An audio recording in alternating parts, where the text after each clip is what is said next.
All right, guys. So when it comes to headaches and migraines, one of the most important things we could ever do in the office for treatment is really just the chiropractic adjustment.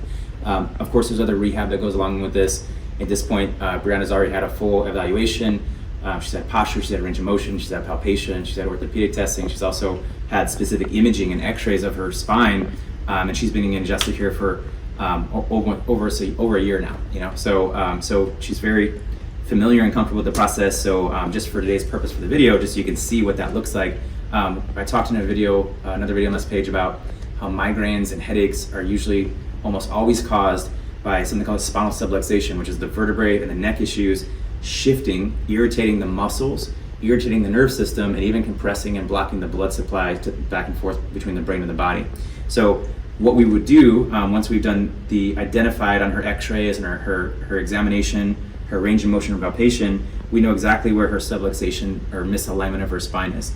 They're usually cervical 1 and cervical 2, C1 and C2 for most people. That's where they're going to be coming from. For her, we know that she's got a pretty significant spinal subluxation on her C1 vertebrae on the right side. So to correct that, it's basically what's happened is it's shifted this way, and it's also in rotation. So we're simply going to do a very specific correction that's very gentle to bring that back to the center and back to the center of the spine, opening up the channels for the circulation and also for the nerve system, the spinal cord, and then also by aligning the spine and mobilizing the joints, you kind of break up the reflex that's happening that winds up those spastic muscles. So that's the goal with the chiropractic adjustment in this instance. So what we're doing here is it's very simple, very gentle. We're just going to identify her C1 vertebrae, which is right here. You're just going to make a very simple, gentle contact.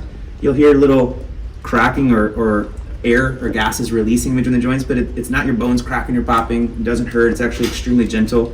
And she's just going to relax. We're going to take her to their end range of motion in a gentle, specific thrust, and set that and center that back to its home, to the place it always should have been to begin with.